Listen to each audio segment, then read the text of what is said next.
and teaches a lot of valuable skills and training. So congratulations to you, and for being here tonight. We thank you, and congratulations.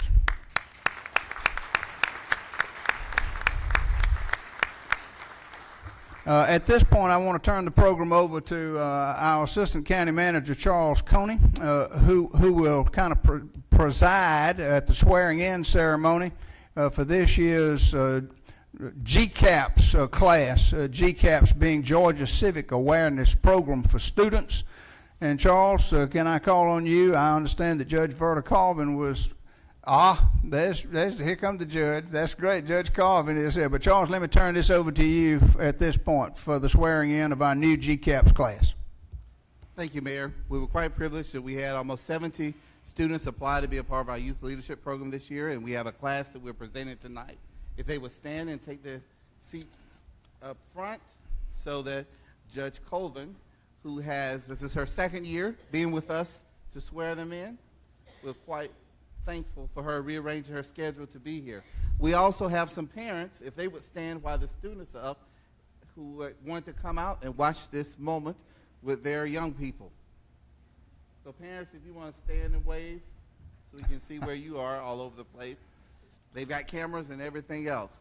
The students come from across our entire Macon-Bibb County community, from the private schools, the public schools, the home school, all types of schooling. And we are quite pleased to have a diverse mixture, male, females, and all types of young people showing what our community looks like.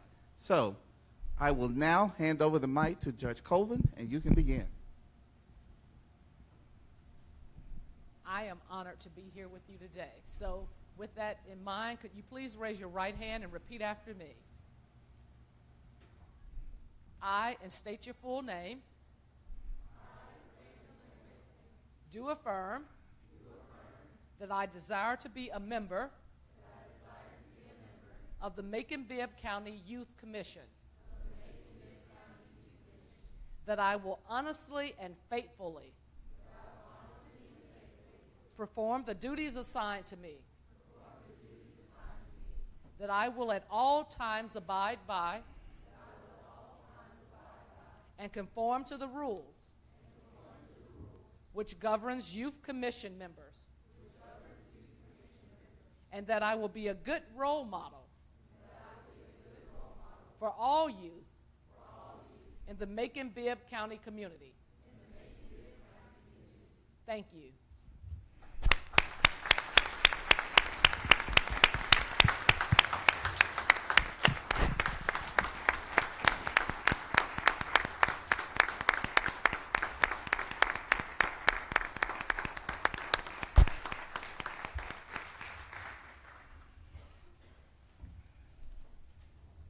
If the commissioners wanted to come down, Justin's prepared to do a photo, Mayor. Or did you want to get it later? We better do it now while we can. Okay. So we'll come join them. Y'all scooch forward. Take a half step forward. We'll get behind you.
Next on our agenda, public comments on agenda items. This is the time for the public to comment on items that are on our agenda for action tonight. Public comments on non-agenda items are reserved until a later time in the meeting. Those people that have signed up to talk to us tonight about agenda items, first would be former Mayor C. Jack Ellis. Mayor Ellis, welcome. You are welcome here as always, and recognized for 5 minutes, sir.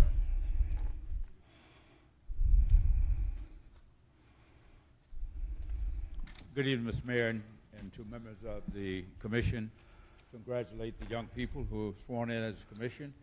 During my term as mayor, my very first act was to create a youth advisory council, so I'm glad to see that we're still involving the youth. Mr. Mayor, I come very reluctantly this evening.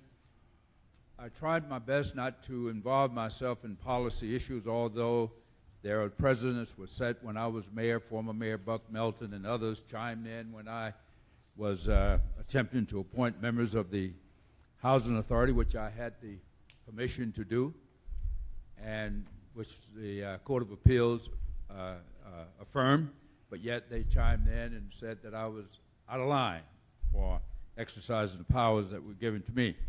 Now, obviously, I stand here now to talk about the powers that you have, and that is to introduce a budget and to manage that budget. But, Mr. Mayor, I stand in opposition to the garbage fees that you have proposed. And I stand in opposition for several reasons. Not because we don't want to collect garbage fees. We ought to collect garbage fees. I stand in opposition because there are too many people, especially poor people in our community. We have a city with probably 33% poverty rate, and a lot of people can't afford to pay up front for an entire year. They just can't do it.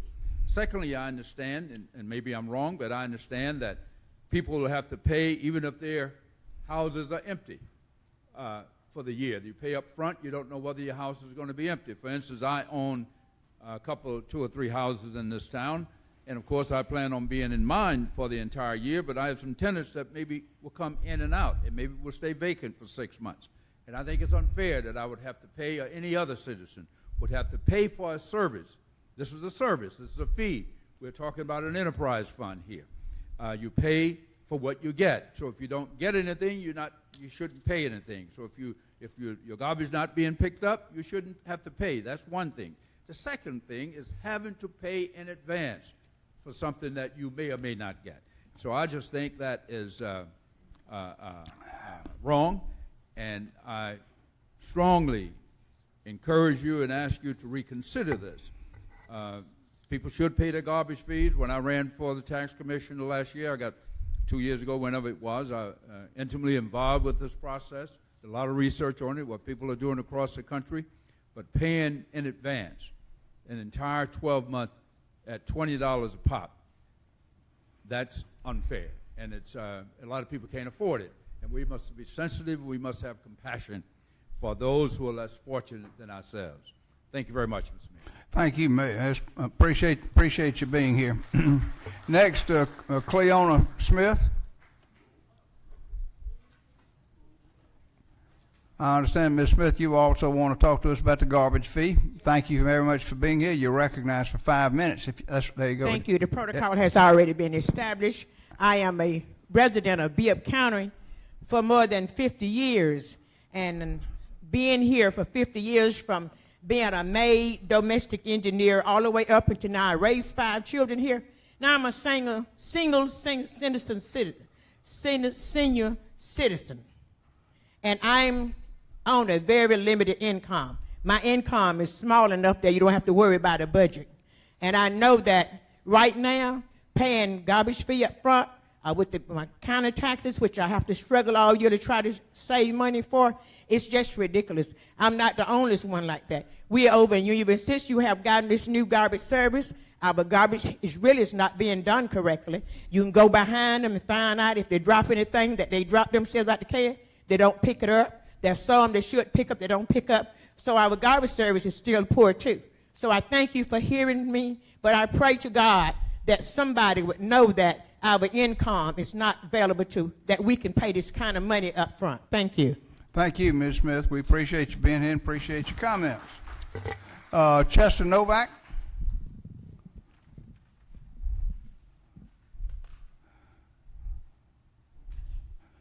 Mr. Novak, thank you for being here. You're recognized for 5 minutes, sir. Thank you, Mayor, Commissioners, fellow audience members. First question, I guess, is I had put down I wanted to talk about two things. Do you want me just to discuss one first and come back later? No, so talk about you trash and property taxes. Trash and property yes, taxes. Yes, just talking about them both. Okay, thank you. First of all, I've been tested 3 times in my life, and I am a bottom-line oriented person, period. I don't do politics well. I'm not diplomatic. I just say it like it is. And I think there's a lot of hanky-panky going on with this garbage collection stuff. I don't know what. I'd like to see somebody follow the trail of money, but I know a little over a year ago, we had an increase in our trash pickup. It wasn't 5%, it wasn't 10%, it wasn't 15%. Does anybody know what it was? It was 33.33% it went up. 33.33% it went up. I thought that was outrageous, but I kept quiet at the time. I paid it. Now I understand they're looking to tax people that aren't even having trash picked up. That's baloney in my market. Secondly, as far as what this last lady said, yes, the trash pickup service is horrible. They will not pick up anything except what fits into your little green barrel. And if they drop stuff, too bad. I've had times where I'll have an extra plastic bag out there because I filled my green barrel up because it was a holiday, we had a party or whatever, and they refuse to take it, which means it sits there until I can put it into my barrel the following week. I think that's absurd as well. I get paid for trash pickup, not for one barrel pickup. So those are 2 things I'd like to comment on as far as the trash pickup goes. As far as the property taxes go, I approached, and I might as well be politically incorrect and say I approached the mayor over a year ago with a plan to help reduce the need for raising property taxes. I'm 70 years old. I've got tons of experience in everything to do with real estate. You name it, I've got it. One of the things I do is I'm a HUD 203K consultant right now.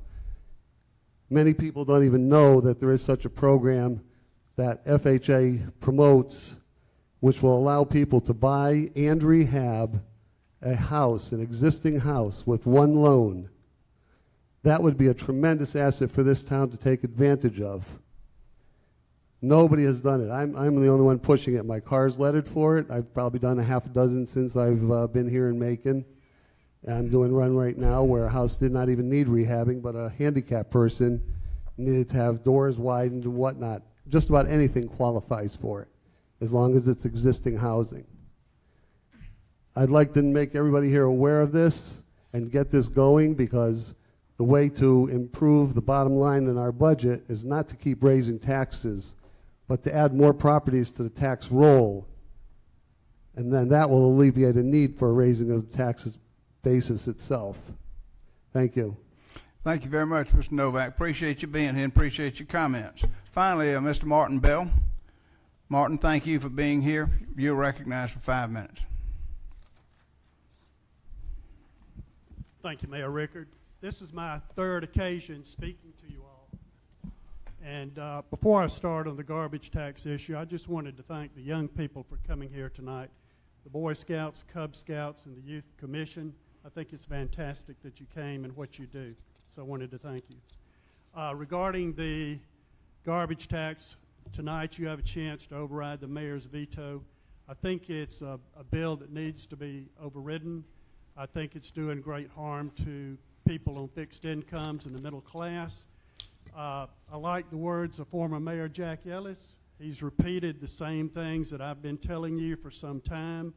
I did mention it in one of my speeches that I actually went to the Capitol and gave a speech to the local legislative delegation about an empty apartment tax the Ward Authority passed in the past.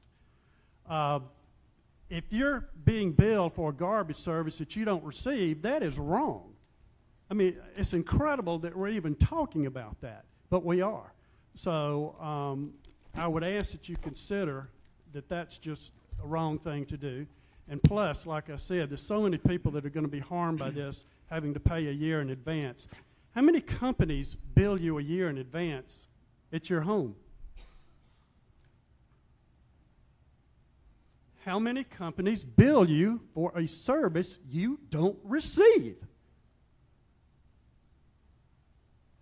I don't get it. So there's a lot of people out there that are going to suffer if this bill stays like it is and if we don't override it. So I'm just saying somebody needs to, I know some of you have been helping us and we certainly appreciate it, but I just think this bill is punitive, as people in the commission have claimed, and it needs to be overridden. Let's help the citizens of Bibb County, not hurt them. Thank you. Thank you, Mr. Bell. Appreciate you being here. Appreciate your comments. That brings us now to reports from our standing committees. The first, Operations and Finance Committee. That report will be given to us by Chairman Beckram. Chairman Beckram. Thank you, Mr. Mayor. The Operations and Finance Committee met on August 22nd, 2017, took the following action. Committee approved the following agreements and contracts to issue approximately $4,900,000 Macon-Bibb County refunding and improvement tax allocation bonds, Series 2017, approximately $50,000 Macon-Bibb County refunding tax allocation bond, Renaissance TAD 3 projects, 2017, and approximately $250,000 the Macon-Bibb County refunding tax association bond, Macon-Bibb County Omogie Crossing TAD project, Series 2017, collectively the Series 2017 bonds. Committee also approved the following project be paid from 2017 SPLOST bond proceeds. The Fifth Amendment to the 2018 SPLOST project timeline and budget as presented by the SPLOST project manager was approved.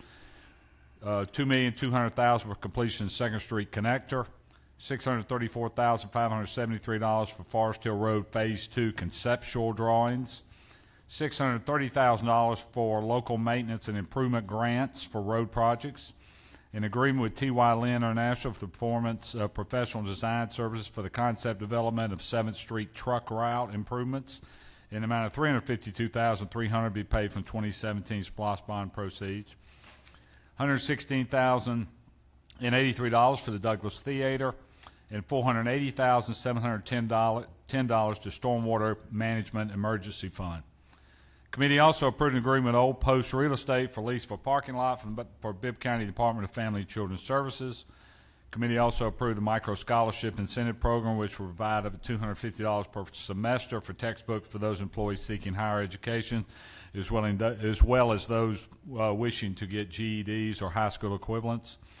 Committee also accepted the 8 sculptures located in Tatnall Square Park as a donation to Macon-Bibb County from the Knight Foundation funded Art in the Park project.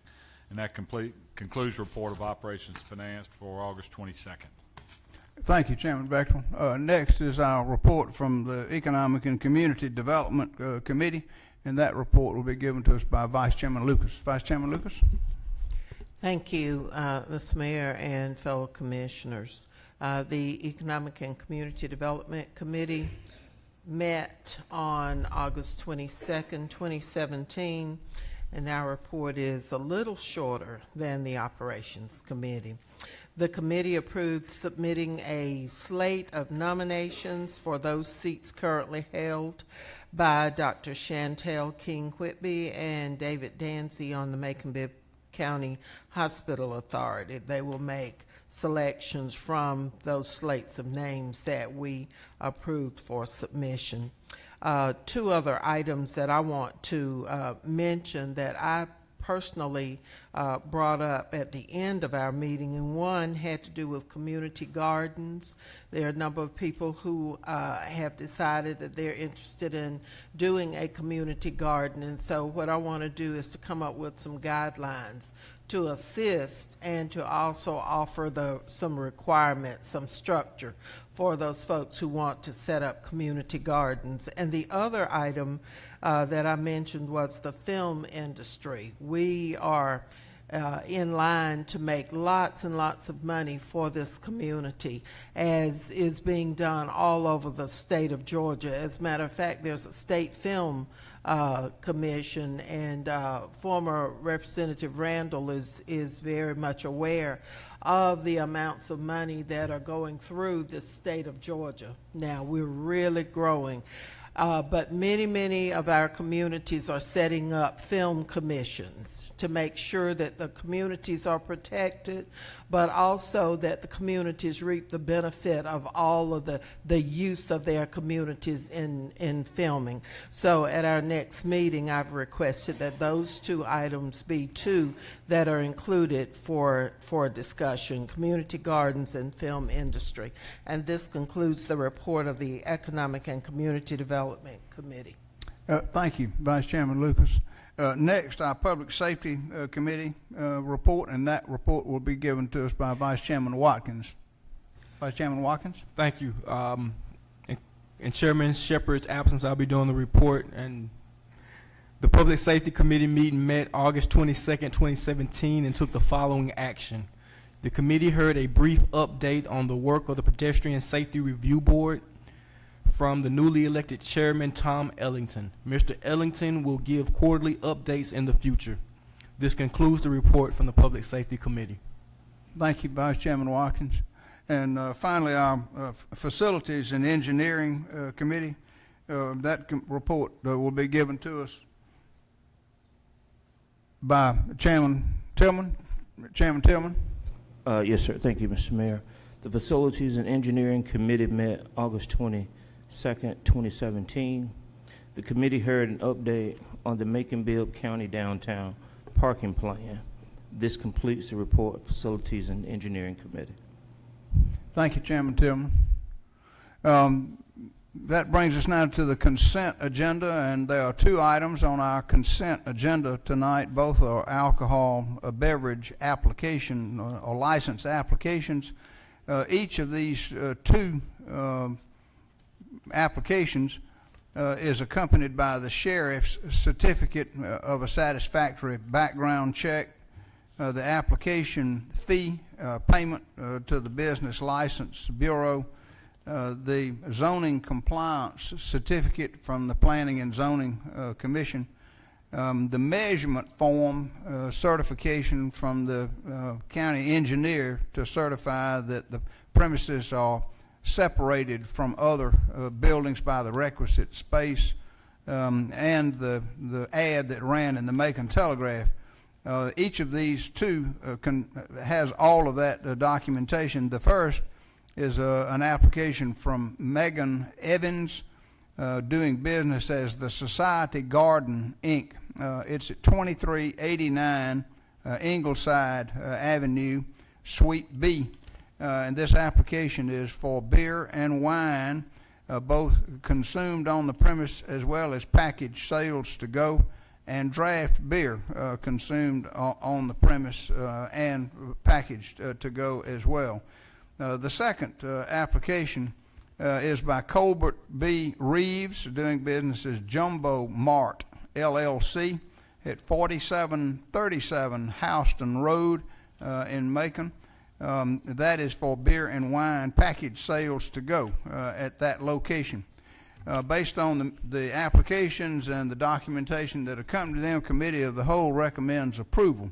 Is there further discussion? Hearing none, all in favor of the issuance of these two licenses as requested signify by saying aye.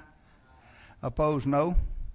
The ayes have it. Those two licenses will be issued as requested. Next is an item of old business and concerns the garbage fee, which I vetoed. I'll ask the clerk to read that by caption. An ordinance of the Macon-Bibb County Commission to amend certain provisions of Chapter 22 of the Code of Ordinances of Macon-Bibb County to provide that fees for solid waste collection and disposal shall not be billed on the property tax bill, to provide an effective date, and to provide for other lawful purposes. As I stated earlier, I vetoed that bill. The item appears on this agenda and requires 6 affirmative votes to override my veto. Is there further discussion on this before we vote? Commissioner Jones? Yes, sir, Mr. Mayor. This policy we've discussed at length the ordinance to remove the garbage fee from the property tax bill passed 5-4. I'm really disappointed and shocked it didn't pass 8-1 or 9-0. Back in March the 7th, we had a vote on this. I voted for it. It passed 5-3 to place the garbage fee on top of the property tax. One commissioner was not here.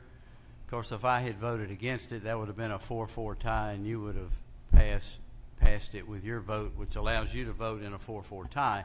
I realize that.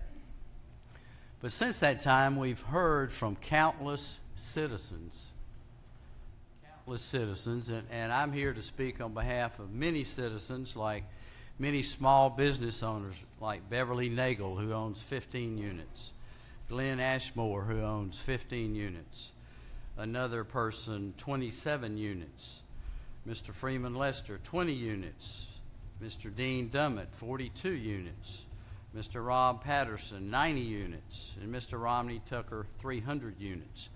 Of course, what's going to happen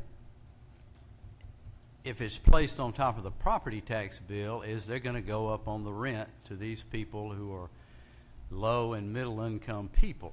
That's exactly what's going to happen. It's also going to have a disastrous effect on different folks that have a mortgage. The lender's not going up $25 a month. Lender's going to go up $50. They're going to keep a buffer there. The senior citizens, we're supposed to be a senior-friendly community. If you go to the U.S. Census Bureau, it tells you that 15% of our population is now seniors. 23,000 folks in Macon-Bibb County are seniors. So many of these folks have worked really, really hard all their life, and they've paid off their mortgage 5 years ago, and they're on a fixed income. And now when the property tax bill comes due, they can scrape enough together and pay it. They don't have an escrow account anymore because they paid off their mortgage, and good for them. The best mortgage is no mortgage. So now they've got to pay an additional $300 on top of that at the very same time. Now, your letter that you put out, and I appreciate your good intent, it says, I will commit to changing the due date for the first year to March 31st, 2018. This will allow people additional time to prepare and have a smoother transition. For subsequent years, the tax commissioner is already exploring ways to work with people who would like to make payments. Well, first of all, with all due respect, sir, postponing it till March 31st is of little or no value. It just isn't. The tax commissioner already works with people who are in dire straits. He's not going to work with everybody that, he's going to have a policy to enforce. He's going to carry out the instructions from this board. And this commission, we do a lot of good things. Hundreds and hundreds of people in Middle Georgia do a lot of good works. The government doesn't do it all.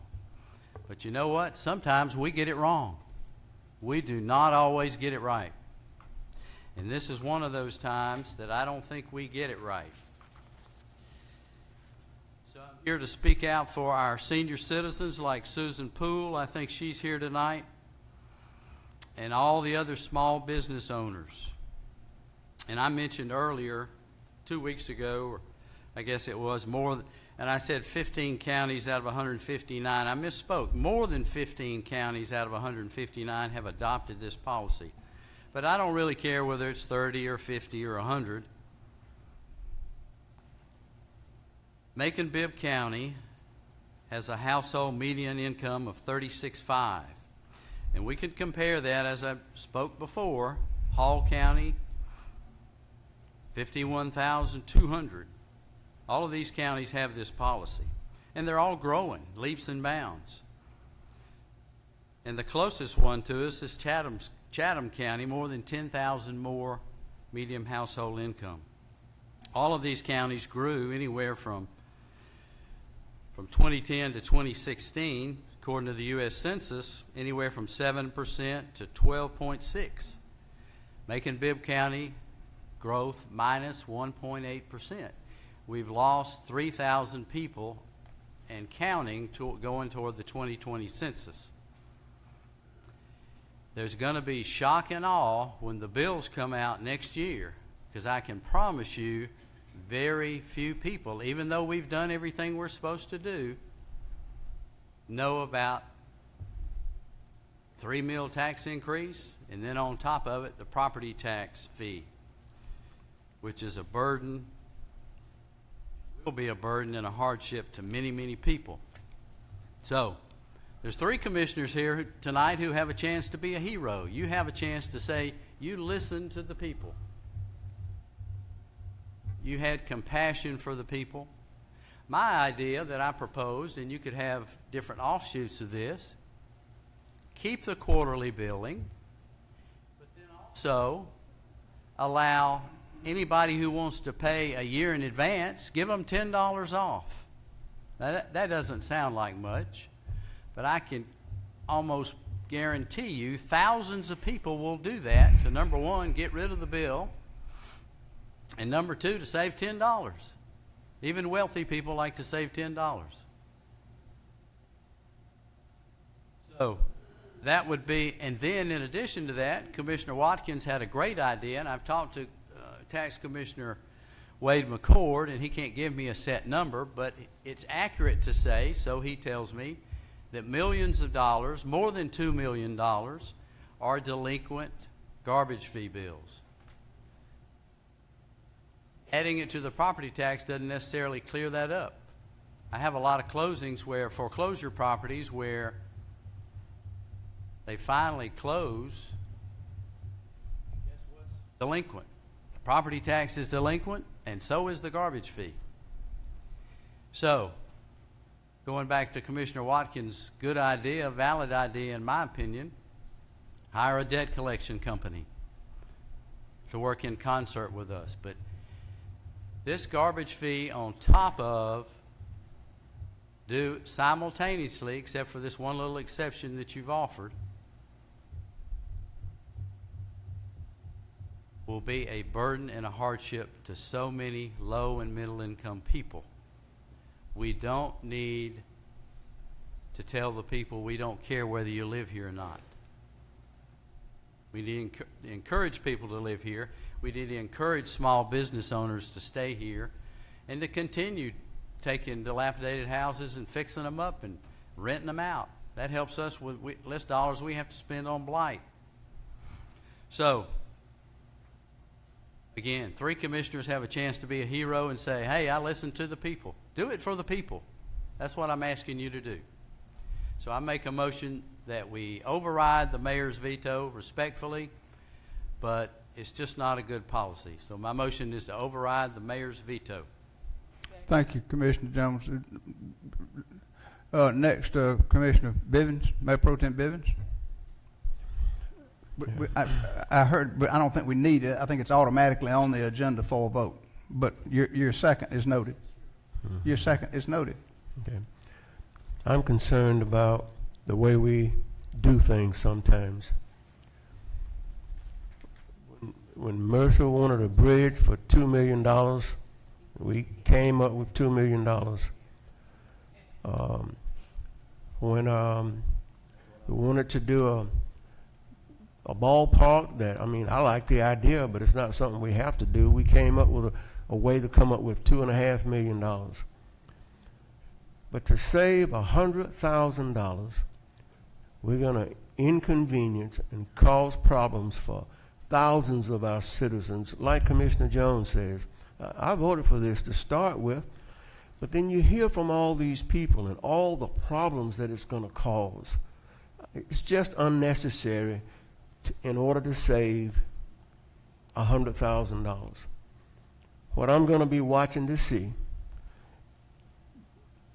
the people at Macon College want to change some roads. That may cost $2 or $3 million. I want to see if we veto that. Thank you, Mayor Pro Tem Bivens. Commissioner Allen? You know, it's not that I like to raise taxes, I don't. But I think you need to look at every avenue that you have here, Mr. Mayor. We've not looked at all. We raised 3 mills to taxes, and there are other avenues that we could have traveled to see and check, but no, we just boom, we're gonna put it on there and we're gonna go with it. I've talked to a lot of young people that are married that live in modular homes that said, we're gonna lose our home if we have to pay $300 up front. Our doggone home costs $300 a month, and now you want this extra money. I've talked to senior citizens. We had a lady on one of the TV local stations last night just squalling. She didn't know where she was, and I felt like, heck, maybe I can help her a little bit. But then my little girl told me, that's married, said, Daddy, I can't afford that kind of money. I'm going to school. What are they going to do? Cut my water off? Take my house from me? You know, there's answers that need to be addressed. Now, some of us, I don't think there's anybody up here that can't pay it, because we got elected to represent the people, and I think we forgot about that.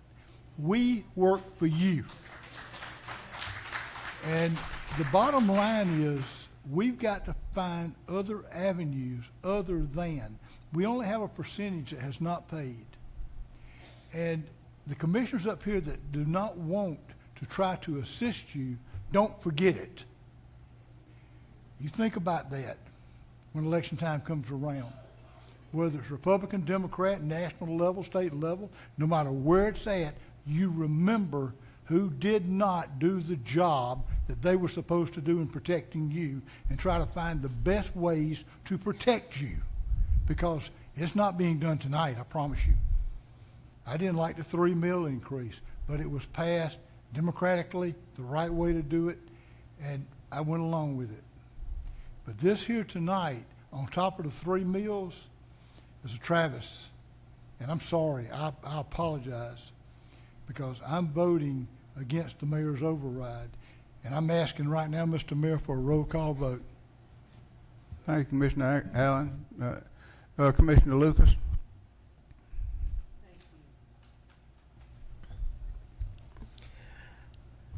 This is a vote for or against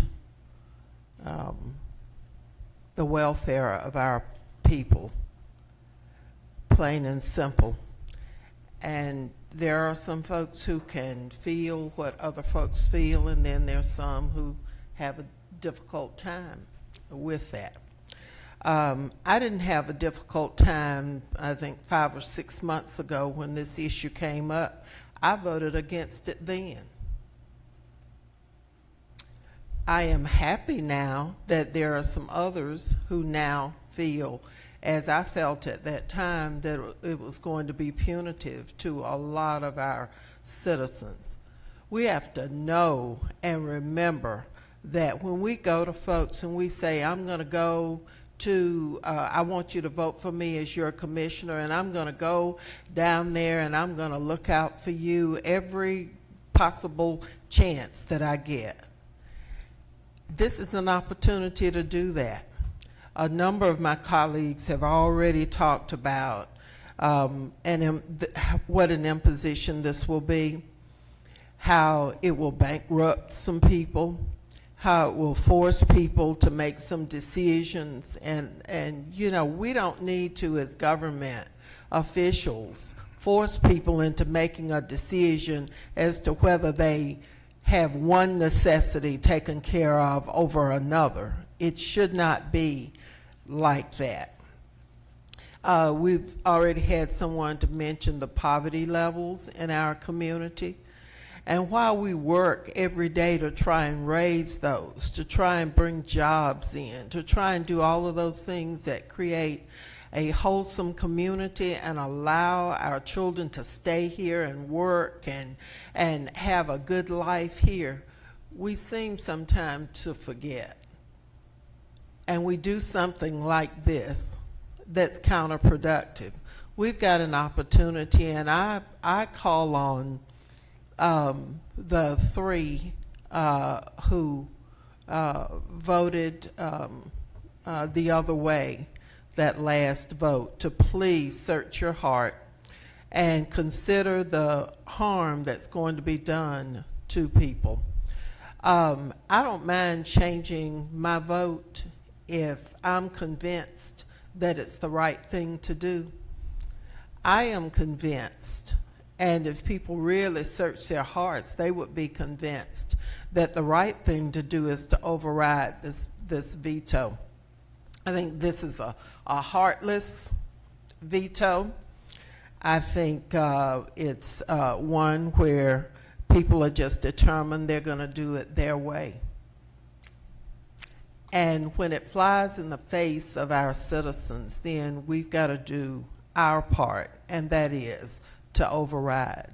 So I plead with the three commissioners who voted against citizens the last time to please search your hearts and vote to override this, and let's go back and let's work on putting together. If this is broken somewhere, let's fix it. But let's not compound the problem by putting all the burden on those folks who are least able to pay. One final thing, and I'm going to repeat what I said earlier. We said we were going to come down here and we were going to do our very best. We took an oath that said that we were going to act in the best interest of all of our citizens. We need to remember that, and we need to do just that. And the way that we do that is to vote to override. Thank you, Mr. Mayor and fellow commissioners. Thank you, Commissioner Lucas. No further lights on for discussion, so let me take the personal privilege here and make one or 2 points since there have been counterpoints made. Number one, let's go back and look at the timeline. It's been referenced that we initially passed the idea of annual billing of the garbage fee back in March. That was at the recommendation, or the suggestion, I should say, of the tax commissioner about the savings that could be realized, not just in postage and handling, sending out 4 bills per year, but also the administrative time for trying to process quarterly payments and being able to be more effective and more efficient. Second thing is that the rate is still the same. This first year is a transition year, and the last quarter of this year is being rolled into the fee for next year, but the rate is still the same, which is $240 per year. And for that, that's about 65 cents per day. And we haul off all of the garbage, household garbage, recyclables, and yard waste from the curbside in front of your house. So the rate stays the same. We're not increasing the rate. We're only going to annual billing. The most important thing, or second most important thing, is that this commission, then built the budget for the solid waste division of Public Works based on the projected increase in revenue from improved collections and the decrease in postage and administrative expenses. So we crafted a budget for them and adopted the budget in June, contemplating these additional resources that would be available. Now in July, we vote to rescind that. So then we would have an imbalanced budget that we'd have to deal with going forward. Number 4 would be to say that I think that for most people, this will be a convenience more than an inconvenience, because once you project and pay this annually along with your property taxes, when you expect to pay your property taxes, then you forget about it for the rest of the year. So I think for most people it'll be a convenience. You can either add it to your mortgage escrow or you can just allocate for it monthly. But finally, in this first year, this additional concession that we have made after already making concessions in the crafting of the bill for people of low income, if you're below the poverty line, you can file for an exemption.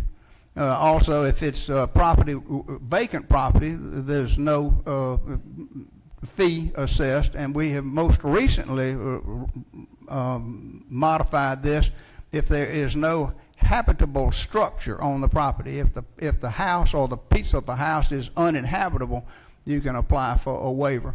But this year we've moved the due date back to March the 31st, 2018. So what that will do is give you, the consumer, September, October, November, December, January, February, and March, or approximately 7 months to save up the additional money that you would need to pay as an annual bill. And then beyond that, it would give you April, May, June, July, August, September, October, November, or 8 months to save up for the 2019 bill that would be due in November of 2018. So as I say, I think it's going to be a convenience to most people. I think that the minimal inconvenience to some residents is going to be limited to this transition year, and you can make adequate provisions for it in future years that will actually turn out to be a convenience that you'll enjoy. And finally, as far as rental property owners, they can also make adjustments over this next period to adjust to the annual business, the same annual business payment, the same way they do the property taxes.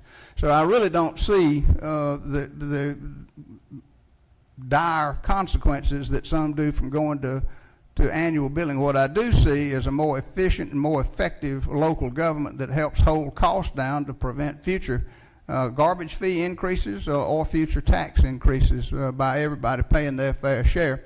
So I hope that people will not vote to override the veto.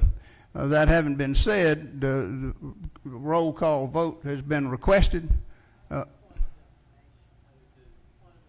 Point of information, I think Commissioner Jones, you were first. Okay.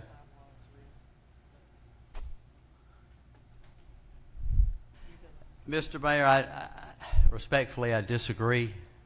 It will be a tremendous burden and hardship on so many people. I really don't understand why you can't see that. Is this a point of information or you continued debate? I made one to make comments. You said we're going to save a little over $100,000, and that percentage of the budget is 0.000666667. That's how big of the. It can't really. I don't see how that could mess up a budget. And speaking of budget, what you're doing is messing up the budget of the everyday man and woman who lives in Macon-Bibb County. They can pay this bill quarterly. Many bills we pay monthly, but they can pay this bill quarterly. Now, there's some on the commission that thinks, well, I hope we can reduce taxes in the future. You know, I always hesitate to use the words never and always, but I don't think that's going to happen. Yeah, there might be something we can do with an OLOS that we don't quite understand and have great comprehension on yet in conjunction with the state legislature, but nothing's going to happen to reduce this 3 mil tax increase. So let's allow the people to continue to have their home budget and struggle with it as best they can instead of putting an annual garbage fee on top of their property tax. It's going to solve very little problems, very few problems for us. It impacts the budget next to nothing. And I just don't understand why you can't see it. Thank you, Commissioner Jones. Commissioner Lucas, did you have a point of order? Of information. Point of information, yes, ma'am. Mr. Attorney, those changes that the mayor alluded to in his remarks, are they written in the legislation? With the exception of the due date. We haven't set the due date, so with the exception of the due date, which I'm committed to March the 31st of 2018, but all of the rest of it is in the legislation. Okay, so there are some changes in it that we've not approved, No, that ma'am. have not been approved? No, ma'am. These are all changes that the commission approved. We had an exemption for low income. You remember that? But you just said there were a couple of things that had been changed that you were doing to make provisions for some of the, to respond to some of the concerns that had been expressed. And my question is, have we approved those changes to the legislation? Yes, you have, with the exception. I asked if you don't mind. Yes, we have, with the exception of the due date. Mr. Attorney, have we approved those changes, there were two that the mayor alluded to. Have we approved those changes, or do we have to approve them? If we don't have to approve them, then fine. But my question is, if those are changes to the legislation, have we approved them? The discussion I heard the mayor have relative to the due date, making it for the first year, the end of March. Is that what you said, Mr. Mayor? March 31st. It would probably be prudent to amend the ordinance to reflect that. Is there a due date in the legislation now? Currently, the legislation reflects it'll be that the fee will be collected in the same manner as the property taxes. So it says the due date for the property taxes is the due date for the bill. Okay, And, so there is a change that has to there go will be a in. change, yes, ma'am. I think the mayor's committed to doing that and sponsoring that legislation. Is what I hear But you the say. mayor can't make law by himself. No, My I mean, it would have to be question approved. is, It would have to be approved. has it been changed? No, it has not been changed. It would have to be approved by this committee. Will it Please need to be refrain. changed by this body in order for that legislation to become law? That's my question. Yes, I think the commission would need to vote on that. What was the other change? I didn't hear. Wasn't there, I heard something else, a provision for making exceptions for people who needed special consideration? Isn't there a section in the legislation on that? That's already been addressed by if you're determined to be indigent. But he's saying he's changing it. I haven't heard that. I didn't hear Oh, I that. said y'all changed it. The commission changed it in the process. Back in March, there was an addition. I think Commissioner Allen was the one that spoke about low-income people and trying to have an exception for low-income people, and that was adopted by the commission. Another was the vacant property. If there was no structure on the property, that was approved as an amendment and revision. But then we came behind that and changed that to uninhabitable structure as well. We added uninhabitable structure. So rather than no house at all, if it was an uninhabitable structure, you could get an exemption. All of these have passed through the commission. But the county attorney just said there was one thing that was changed that we would have to approve. The due date. And so this document that you vetoed really is a different, it's now a different document. It's a different document. Mr. Attorney. Well, I think that what I understood was the mayor was willing to sponsor legislation to change the due date, and that's what I guess. If you change the date that's included in the legislation, you have changed that legislation, and we have to approve that change. I agreed with you. I agree with that. So that document he is hasn't not, changed it yet. He has not it's changed not, we shouldn't even be dealing with it until we go to committee and vote on the changes and then come back out Then it would remain here. a November 30th due date. Sir? Then it would remain a November 30th due date.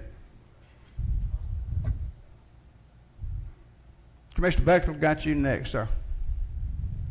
We are dealing with two separate documents. We're dealing with the measure that introduced by Commissioner Jones, which you vetoed, and if that veto is upheld, then the original document that we passed in March stays in effect. Correct. Two separate documents. Correct. So, and I agree, we need to bring a measure to revise that document to set a new due date if it's the wishes of the commission. If not, it will remain November 30th. Can't do that. No, ma'am, it's not. That's beyond it. We're here to override a veto. That item is not on the floor. The item on the floor is the measure put forward by Commissioner Jones. The other item is not on the floor. Right. My question is, can the mayor change in a veto letter, can the mayor change a piece of legislation? Which it seems to me has been done. No, ma'am. Two responses. One is the mayor cannot change it, and his letter does not change it. Doesn't it state the new date? I read that he was willing to work. It says he's willing to work with you to change the date. I don't have the exact language. We don't legislate like that. Well, he could. You can't just sit and say, I'm going to change it and it be changed. Can you? Yes. Commissioner, let's don't be Can we do argument. that? Let's don't be argumentative. This Let's is don't- a discussion, a debate. If you can't answer my question, then you just can't answer it. But you cannot change legislation by putting those changes in a veto letter. Legislation has to come through this body and be changed, and I'm saying that that piece of legislation has been changed, and so it is not the document that was approved. And so all of the veto of it and all of that is out. And then we don't even have to vote on it. We need to work in committee back there to make sure we perfect this thing, get it right so that it benefits the citizens. We don't need to even be dealing with this. And I need a legal response to all of that. Respectfully, Commissioner Lucas, you are correct. The mayor's indication in the letter of being willing to change the date is not effective. I did not read that veto letter as saying that. I always anticipated that there would have to be subsequent legislation to change that due date. And that's the process. But that letter in his veto is not affected by that suggestion. And the question before the commission tonight to decide is whether or not to 6 members of the commission want to vote on Commissioner Mary Jones' sponsored legislation to do away with having the property tax bill on being collected on an annual basis. That's the question before the commission tonight. And if moving forward, the mayor sponsors, unless the mayor or another member of this commission sponsors a separate piece of legislation to change the due date, then the due date will remain the same. Commissioner Watkins, got you next, sir. For a matter of process, I just want to clarify it. Today, currently, if the veto is not supported, we're on a quarterly billing cycle. That's correct?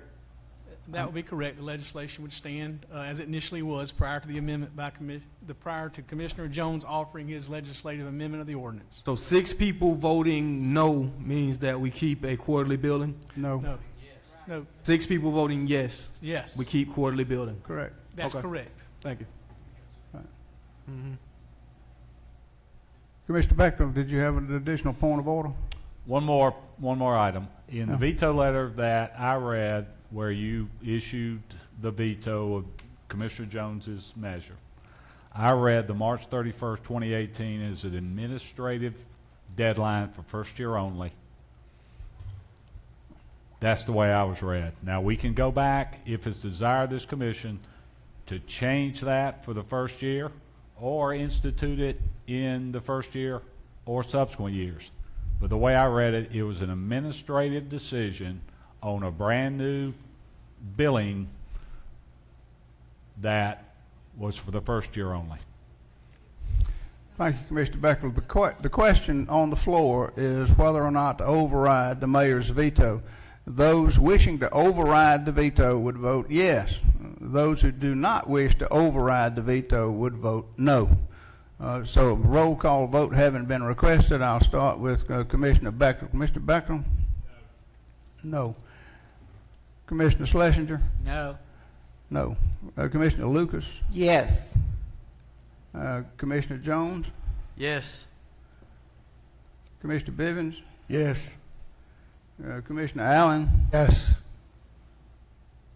Commissioner Shepard is absent. Commissioner Watkins? Votes yes. Commissioner Tillman? No. Votes no. So you got five yeses, fails to get the 6 votes required to override the veto. Therefore, the veto is sustained. Next item on the agenda is item B, which is a resolution for submitting a slate of nominations to the Hospital Authority, and I'll ask the clerk to read that by caption. A resolution of the Macon-Bibb County Commission submitting a slate of nominations for those seats currently held by Dr. Chantel King Whitby and David Danzy on the Macon-Bibb County Hospital Authority and for other lawful purposes. The Economic and Community Development Committee recommends approval. Is there further discussion? Chairman, are these being approved by the medical center, or these are the names the medical center sent to us? This is supposed to be approved by the hospital authority itself. The slate of three nominees is submitted for each of the 2 vacant positions, and the hospital authority selects one from the slate of 3.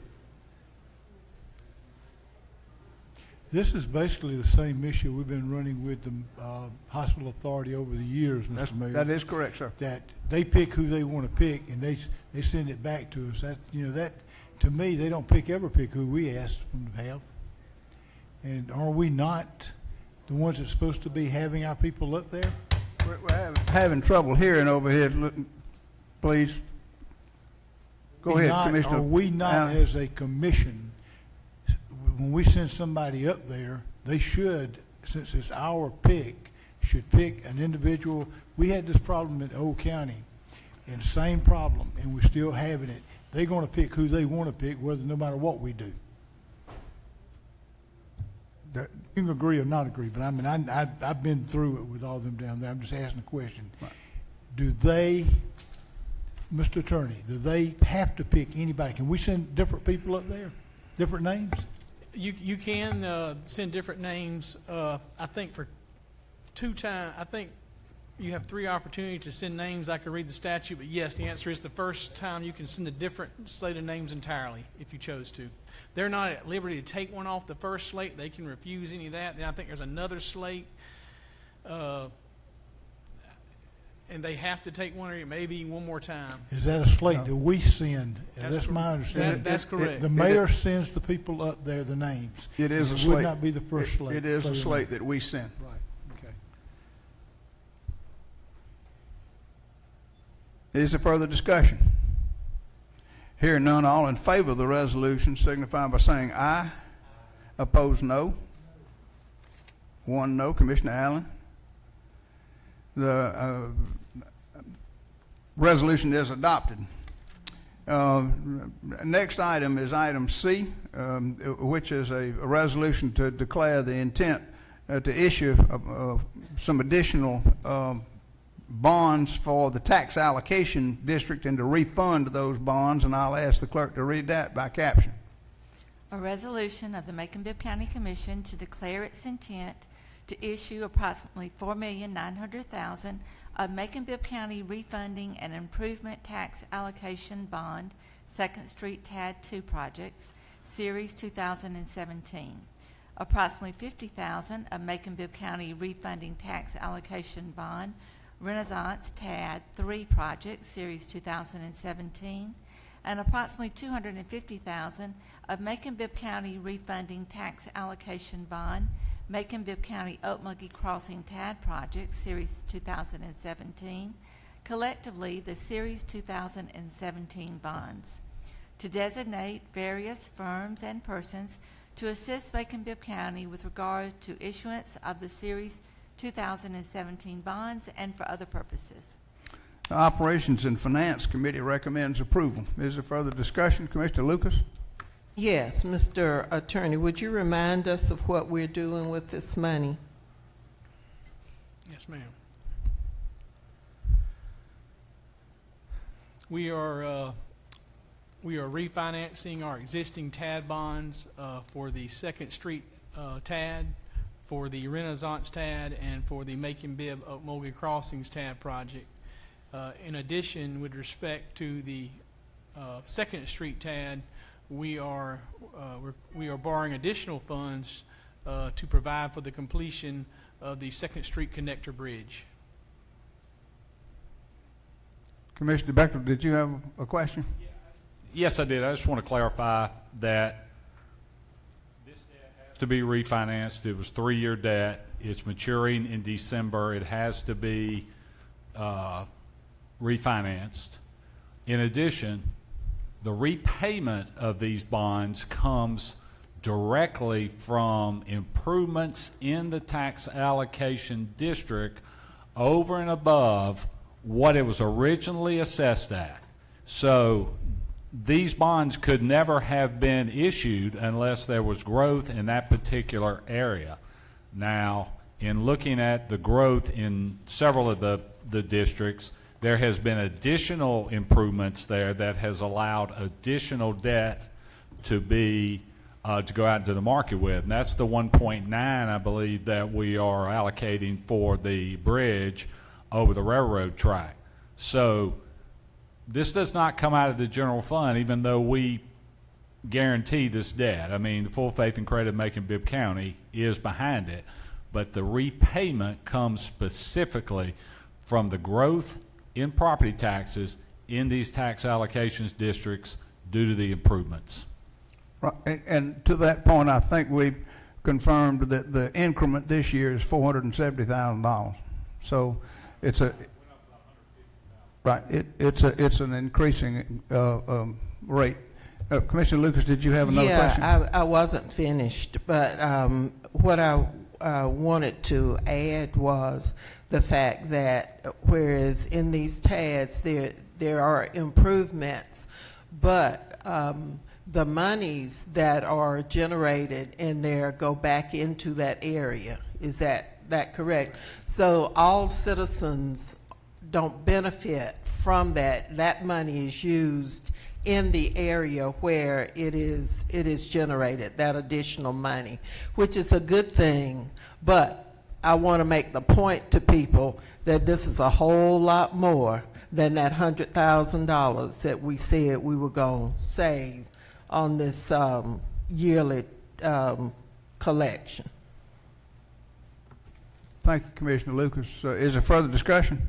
Hearing none, all in favor of the resolution signify by saying aye. Opposed, no. We got one no, Commissioner Bivens. The resolution is adopted. Next is item D, a resolution to approve the Fifth Amendment to the timeline for expenditures from the 2017 SPLOST, and I'll ask the clerk to read that by caption. A resolution of the Macon-Bibb County Commission to approve the Fifth Amendment to the 2018 SPLOST project timeline and budget as presented by the SPLOST project manager and for other lawful purposes. Operations and Finance Committee recommends approval. Is there further discussion? Hearing none, all in favor of the resolution signify by saying aye. Opposed, no. The ayes have it. The resolution is adopted. Next is an ordinance to approve bond proceeds for the completion of the 2nd Street connector, and I'll ask the clerk to read that by caption.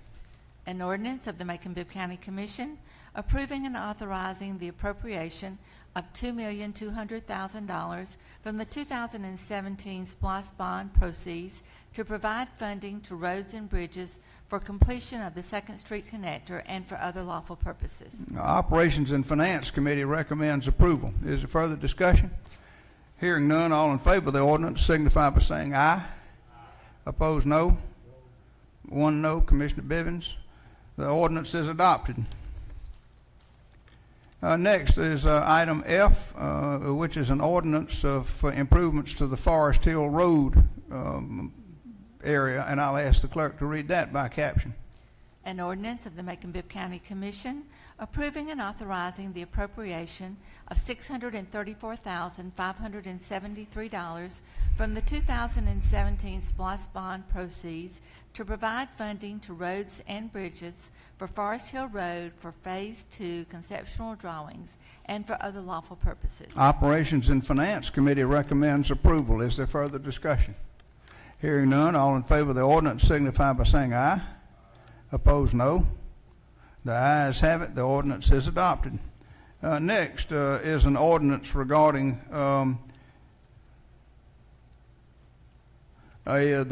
local match money for the local maintenance and improvement grant dollars from the state DOT, and I'll ask the clerk to read that by caption.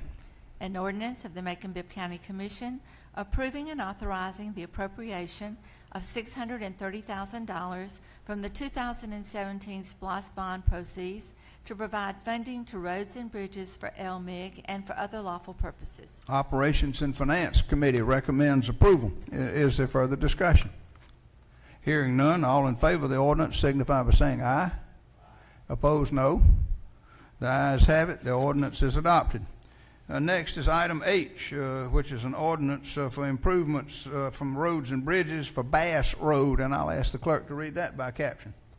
An ordinance of the Macon-Bibb County Commission approving and authorizing the appropriation of $121,065 from the 2017 SPLOST bond proceeds to provide funding to roads and bridges for Bass Road for design and for other lawful purposes. The Operations and Finance Committee recommends approval. Is there further discussion? Hearing none, all in favor of the ordinance signify by saying aye. Opposed, no. The ayes have it. The ordinance is adopted. Next, item I is an ordinance for some additional SPLOST proceeds to provide funding for the 7th Street design, and I'll ask the clerk to read that by caption. An ordinance of the Macon-Bibb County Commission approving and authorizing the appropriation of $370,000 from the 2017 SPLOST bond proceeds to provide funding to roads and bridges for 7th Street for design and for other lawful purposes. The Operations and Finance Committee recommends approval. Is there further discussion? Hearing none, all in favor of the ordinance signify by saying aye. Opposed, no. The ayes have it. The ordinance is adopted.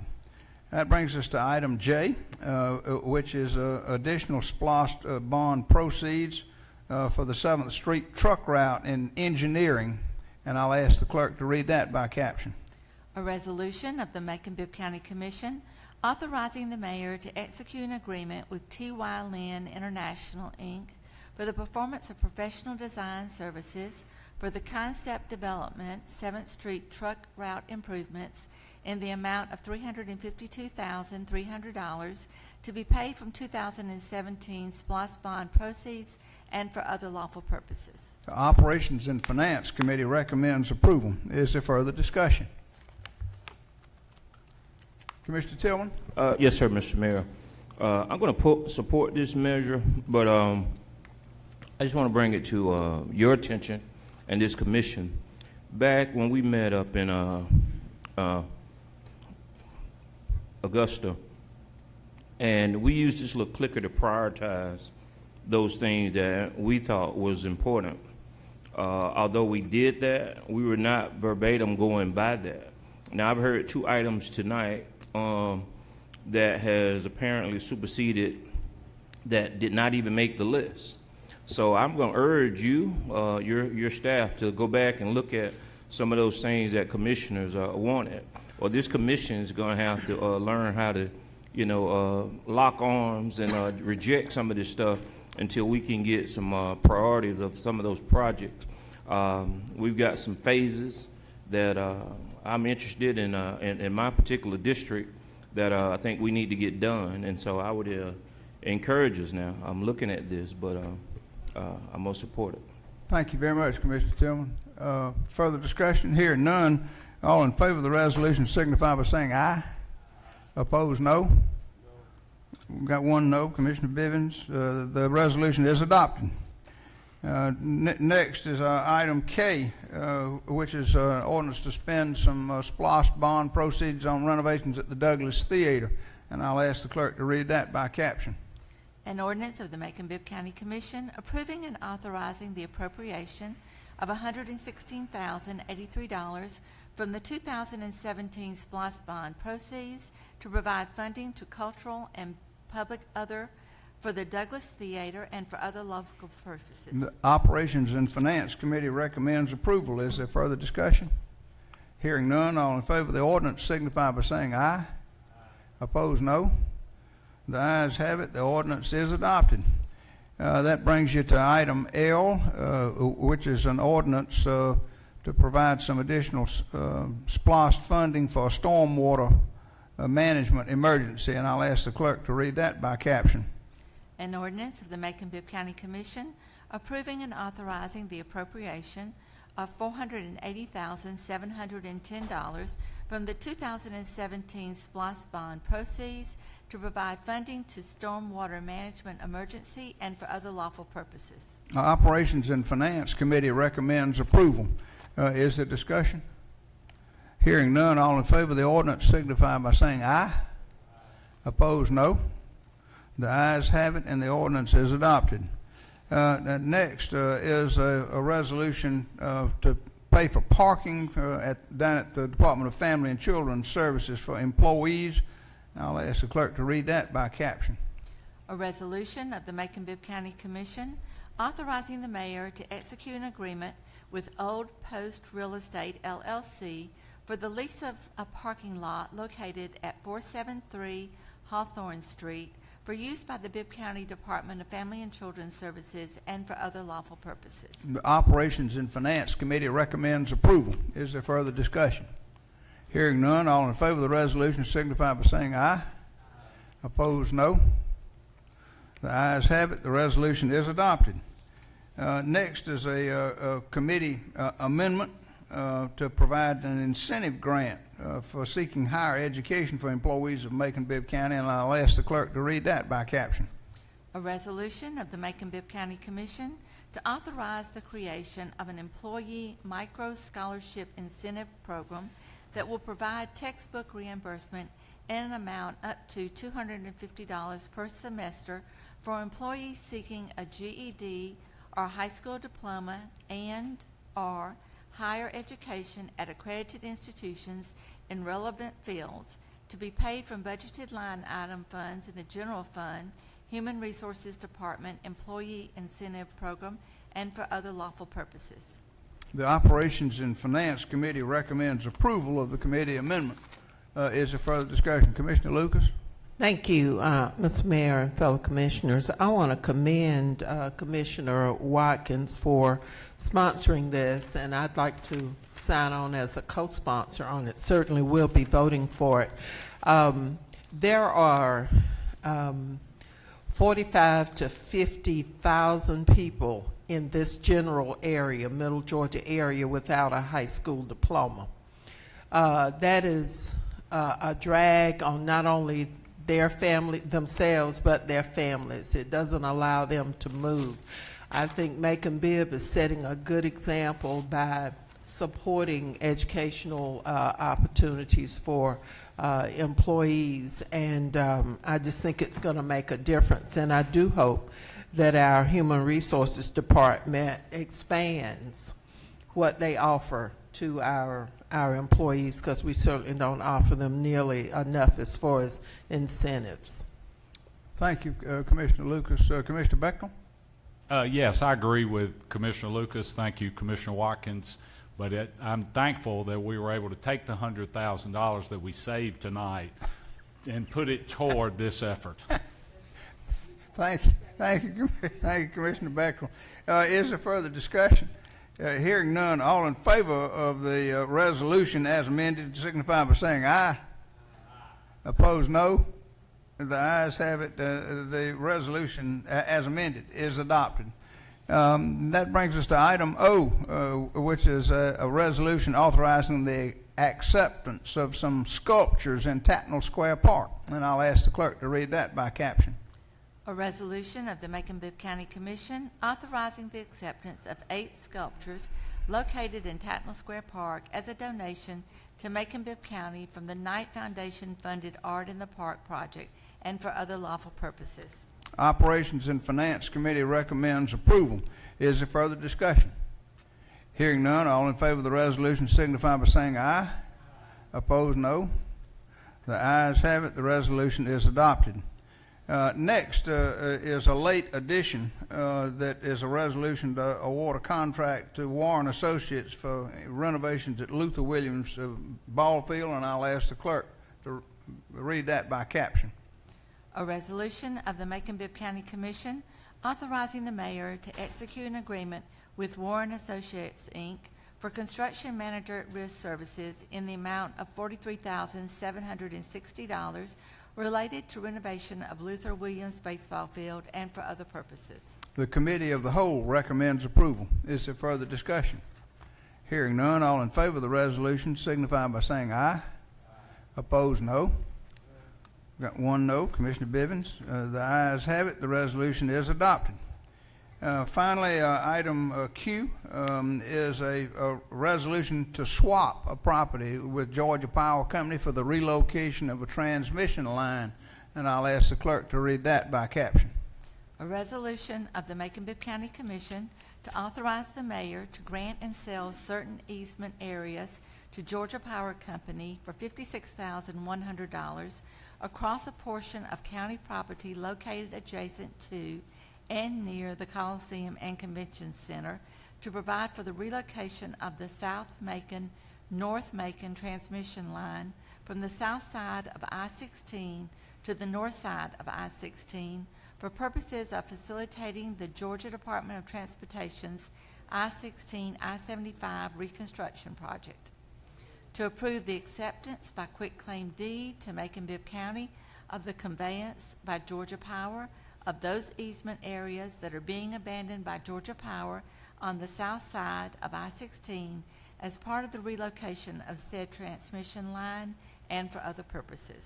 A committee of the whole recommends approval. Is there further discussion? Hearing none, all in favor of the resolution signify by saying aye. Opposed, no. The ayes have it. The resolution is adopted.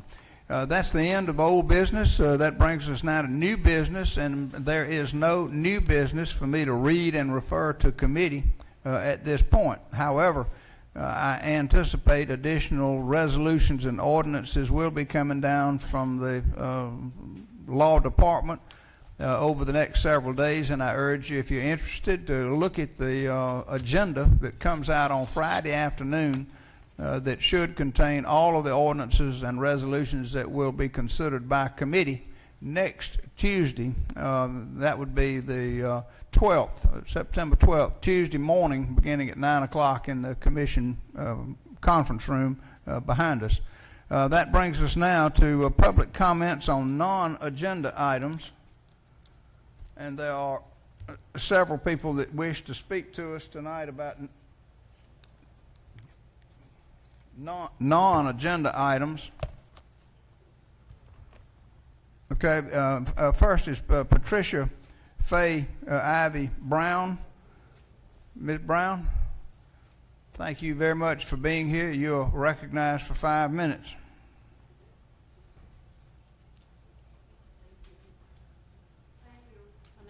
Patricia. Just pull that microphone down. There you go. You can adjust it. My name is Patricia F. Ivy Brown. I am located here. This is considered the home of the slaves. I am a voting citizen, which I report unto you that I do the work of the Father, and this is the place of the heritage. The heritage belongs to the Father, who is owner of the land. Exodus chapter 10, verse 3, thus saith the Lord God of the Hebrew, how long wilt thou refuse to humble thyself before me? Let my people go that they may serve me. After we leave here celebrating the heritage, we will be back in Jerusalem, asking all to come home immediately to discuss our Father business. All head people will be given the word of God, which take over all land, to promote the commandments, the rules, the ordinance, the statutes, and every word that God speaks. That's what the heritage is for us to, as his children, to enforce them. The Jefferson Davis sign that I state to you that should be taken down, it's about people's rights being taken away from them, constitutional rights, which you cannot judge people. And it clearly tells you when you put it up that his end results was he ended up in prison. And the Confederate states that they base it on agriculture, that y'all are holding property for them.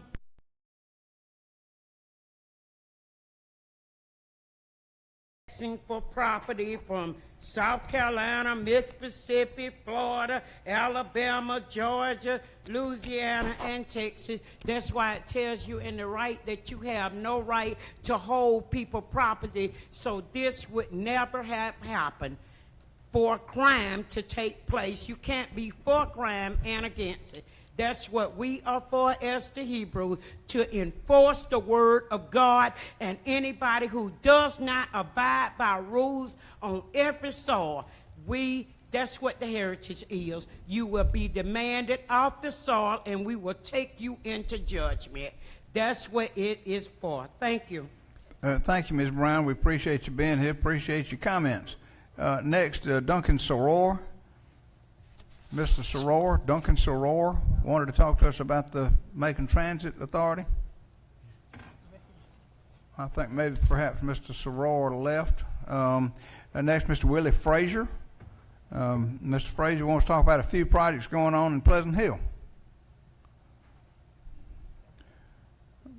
Mr. Frazier, you're welcome. Glad you're here. You're recognized for 5 minutes, sir. Yes, sir. How you doing, Mr. Mayor? This is my first time here, but I really appreciate standing before you on this day. I usually watch this session, you know, every time you all have it, and I'm a person that's from Macon.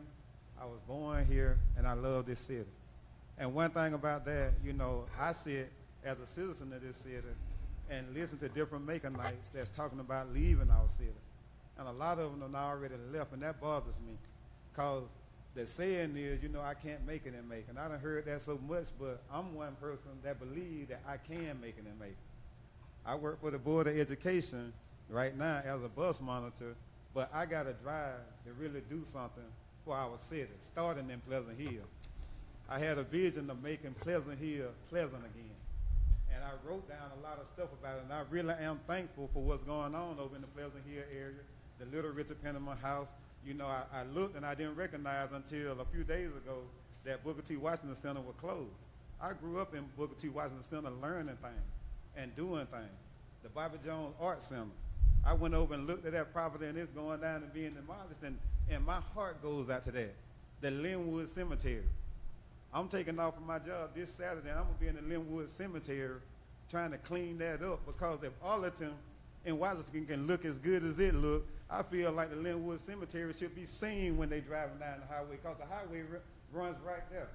You can see the Rodney Davis statue from the highway, but you can't even access it from the inside of Pleasant Hill. And that's a nuisance. I'm willing to give of myself to make changes in that, because it's history. Macon got a lot of rich history. Not only black history, white history, gray history. All of the history that's in between, that's in this city, we need to start caring more about, because it took us some places. It made us who we are in this city. And I stand today to let you, the commission, and all of these other people know that I love the history of Macon, and I love this city. And I'm willing to put my hands on it. I don't have money, I don't have a whole lot, but if I can get equipment, I'll go do it myself. I'll go clean it up myself. Sometimes you can't get a whole group of individuals that'll turn around and pull as a group and try to accomplish a thing. We all get together, we complain about so many things, but how many of us are willing to put our hands to the plow?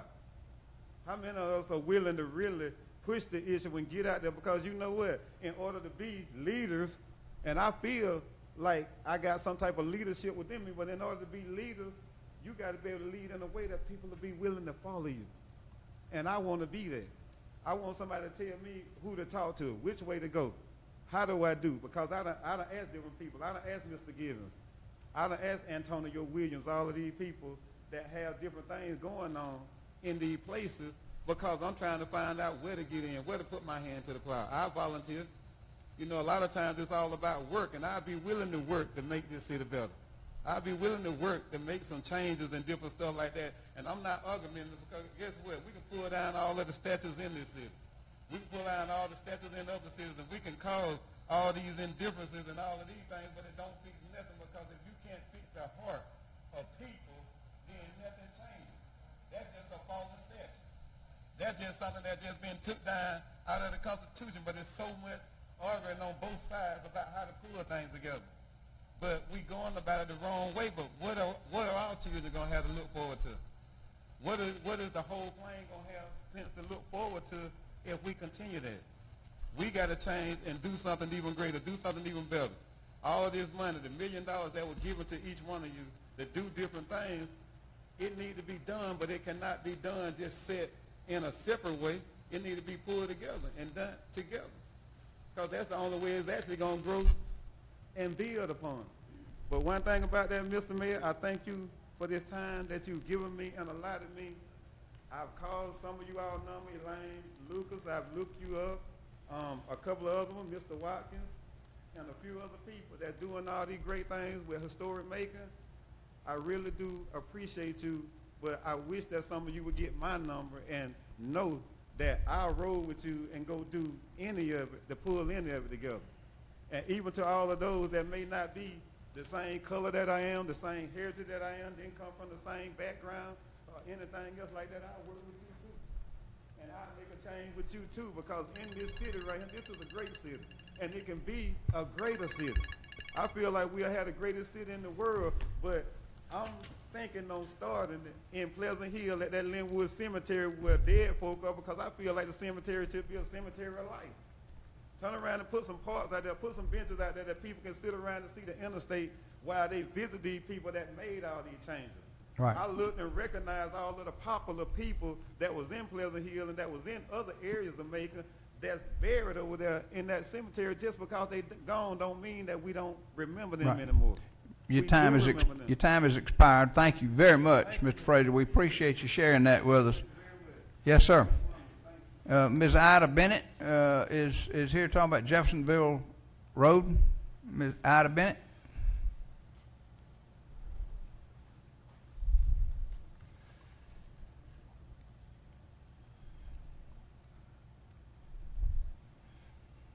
Ms. Bennett, thank you very much for your patience. We appreciate you being here. You're recognized for 5 minutes. Thank you. And you can, that's right, pull the, there you go. I don't think I'll be here 5 minutes. My concern basically is the Jeffersonville Road project. Why has it taken so long? Why are there so many delays? Why are we getting conflicting information for a project that was supposed to have been done, that was offered up 1992, something way back then it was supposed to start. Then in about 2012, 13, you did at Millerfield Road, and then it was supposed to take 3 years for us to start on the project.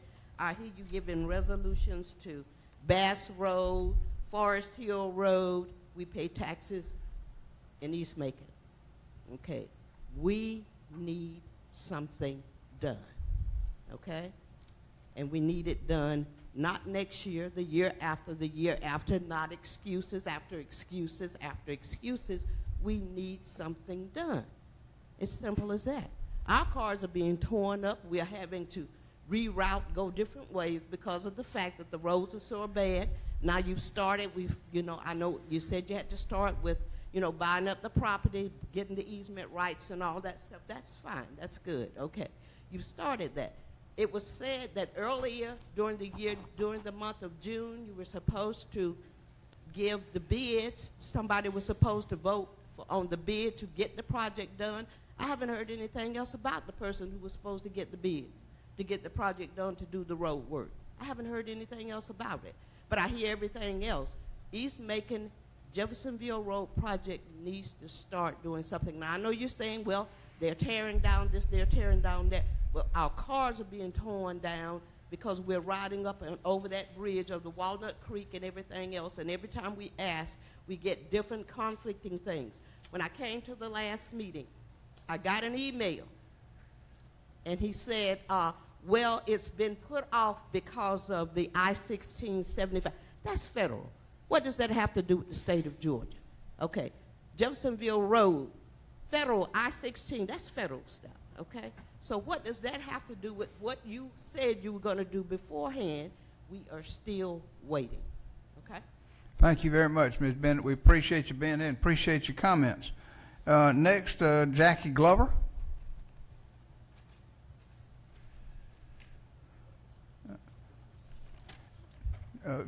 Jack, want to speak to us about the Transit Authority? Thank you very much for being here. You're recognized for 5 minutes. Yes.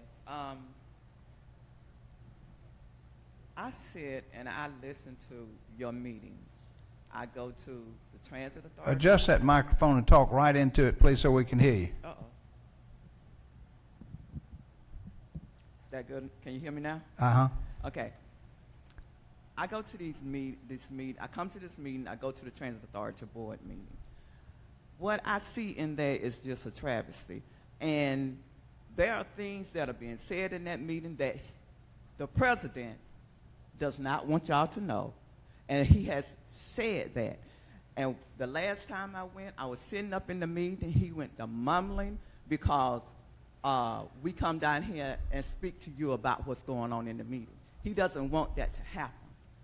And also, I was sitting there and, you know, just listening to him, it's almost like there's a secret something going on, because he started to talk and then he said, okay, well, I better leave that alone. It'll get back to the commissioners. So the commissioners need to get involved. And from what he says, y'all have no say in what's going on, basically, because what he is saying is that the state of Georgia authorized their board, which, okay, that is true. But he's saying y'all have no say-so in what's going on.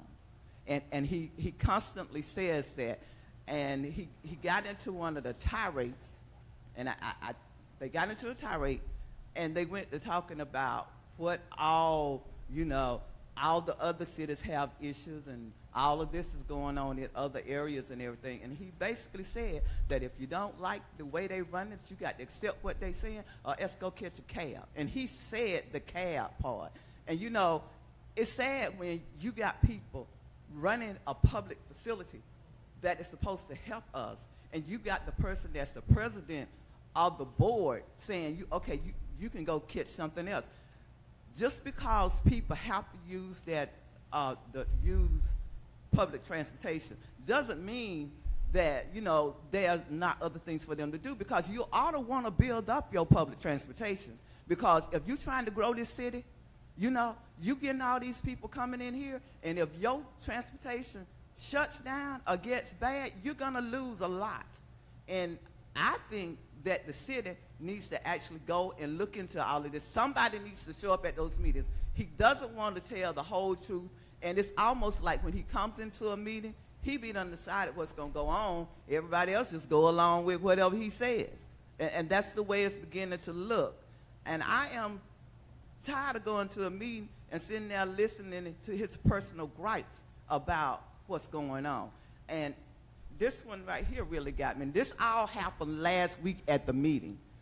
He said, I'm not building a resume. I don't know where that came in or where that came from. Okay, if you're going to be a public servant, you need to be a public servant and not get upset when people start questioning the things that you're doing and trying to find out, well, why are you doing this? Okay, we need the service here. And there are things, there's something that really disturbed me that they did. And I'm going to say this, and at one time I said I wasn't going to say anything about it. They are talking about the fact that they are having money problems, okay? You're having money problems, but you're going to give this one segment of the community the right to ride the bus system without paying anything for the rest of their life. You know, this is craziness. Something needs to change around here. I mean, you know, someone just got through saying 33% of our population in this city are poor, okay? You need to set things up and work it out so that these people can have a way of transportation. I mean, you know, they need to be able to get to these different areas. Maybe if they went and saw how other people were doing things, or if they decided, well, hey, maybe I need to go to school and take care of myself. If you got a good public transportation system, these people might come out and try to better themselves and lift it up. Commissioner Lucas just got through talking about all of these people without GEDs. Come on, without a high school diploma. Using public transportation, it's possible for them to get to some of these areas so they can go get this high school diploma. I just don't know what to say, you know. And at one time I said, you know, sometimes I feel like, why am I here? Who am I talking to? Why talk? Because what is going on is just a travesty. And we need to change something in this city. This city needs to change. I know that there are people, we are building up Mercer, just like someone said. Okay, we put that bridge over Mercer University at Mercer. Okay, I don't have anything against that because I believe in higher education. I got a higher education myself. But there are people that there is a need. I mean, just like with the garbage thing, you know, there are people who can't afford all of this stuff. And we need to find a way to help these people. And like I say, transportation is going to be a key in building this city. Right. Thank you very much, Ms. Glover. We appreciate you being here and appreciate your comments. Next, Mr. Wade Horton. Mr. Horton wants to talk to us about the Transit Authority as well.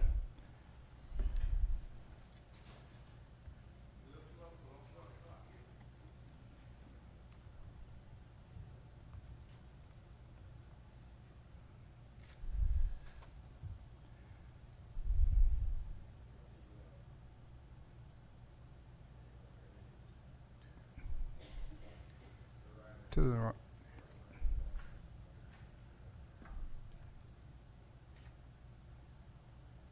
Thank you, Marlon. Go ahead, Mr. Horton. You recognized for 5 minutes, sir. All right. Good evening, Mayor and Commissioners. Thank you for the opportunity to come before you. I'm kind of on assignment because I actually was not going to speak about the Transit Authority today. I was going to give it a break. But I went to a meeting this past Tuesday, and I arrived late. I got there about 6. The meeting started at 5:30, and I am pleased to say that the doors were unlocked, and there was security that was very helpful, waiting and allowing people to enter the meeting without a problem. So I was grateful for that. When I got in the meeting, the accountant was just finishing up her financial statement, so I did not hear any of that. But when I walked in, I did hear Chairman Craig Ross say that, well, he started saying something. He said, well, I better not say that because it'll wind up at the commissioners' meeting. Well, I didn't really know what he was talking about, but I did hear that part. On down in the meeting, he talked about, well, let me go back. Last month, I told you guys that they were talking about increasing fares, possibly increasing fares and possibly, even decreasing some more routes. Well, in the midst of all that, having financial problems going on right now, he make an announcement off the cuff that they're considering giving veterans free rides for the rest of their lives. Now, I don't have anything against veterans, and I know none of you do, but it is fiscally irresponsible to give veterans free rides the rest of their lives, and you're talking about raising the price of fares on other people. Restaurants don't even do that. They do it once a year. Now, I'm in favor of them doing it on Veterans Day. I could even be more in favor of them doing it once a month.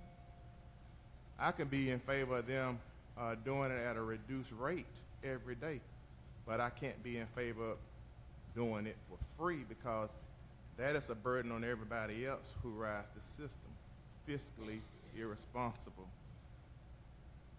It was stated in the meeting that that's a good idea. It shows that we care. Who are you caring for? It's more than that. When you look at a veteran, you're looking at somebody who could have served at age 18, got out at age 22. They're a veteran. You have not done any kind of statistics to see how this change would impact your ridership. Maybe you think that based on certain demographics of people that they're not veterans. You can't go based on looks. Because I may look one way, but I'm somebody else. We all have a different side to us. So that is the big thing that I feel that is very fiscally irresponsible and would cause a problem with this system. Have nothing against veterans, and but that's a price that we can't pay. I mean, I don't think garbage fees would be waived for veterans. I don't think the water authority will waive it. I certainly don't think that you was considering that when the garbage fee issue came up that we waive for veterans. It's not plausible. If it was, restaurants would do it every day. but they can't. But they pick one day out of the year. But I was commissioned to come down here to tell you guys that the state of Georgia established the transit authority, and that y'all don't have anything to do with what goes on. They make all the decisions concerning the transit authority. This was given to me by Craig Ross. He stated that in a meeting and said, Wade, you can go down there and tell the commissioners that I said that. I said, okay, I certainly will. I will go down there and tell them. This is why the city of Macon needs to take over this authority, because of the type of leadership. I got to that meeting late, but I sat there 45 minutes listening to one person talk and tell people what they should vote about and how they should feel about it. Now, I don't always agree with the outcome of the legislation that comes out of this body, but I tell you what, and sometimes the temperatures may get a little high, but there is still a respect that you guys have for your fellow colleague that is not experienced at the transit authority. So I urge you to continue to look into possibly taking it over. Reference to taking it over was stated in the meeting, so I'm very sure that a lot of the stuff that he said was a result of that. Thank y'all so much. Thank you very much, Mr. Horton. We appreciate your patience and appreciate your comments.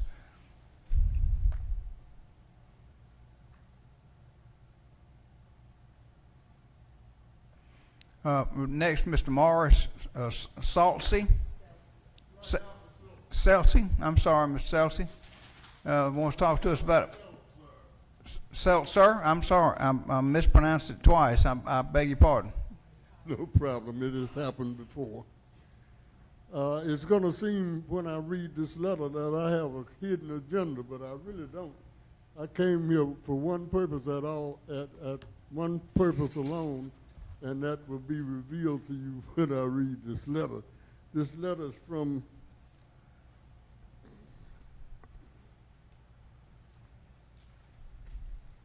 the Solid Waste Department, and it's concerning a house located at 2528 Darrell Drive, which is over in East Macon. A recent inspection was done at the above location, and we found that the structure is vacant, but there's a large amount of household items and or yard debris at the curbside and in the street for removal.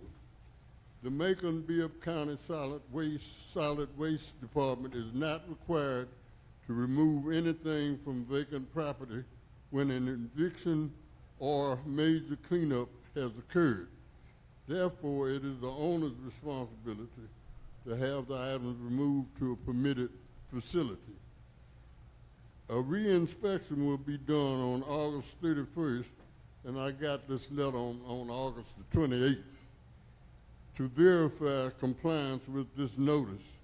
If nothing has been done, it may be necessary to issue you a summons or municipal court for violations of the solid waste ordinance. The judge could impose a fine up to $500 if the solid waste department removes the debris. A fee will be charged, and if not paid, a lien will be placed on the property for the cost of removal. And this is signed by Maurice Jackson. I think that this is grossly unfair because I pay the garbage fee for that property as well as for my property. The last time I paid it was in July, I think July 24th. But at any rate, I pay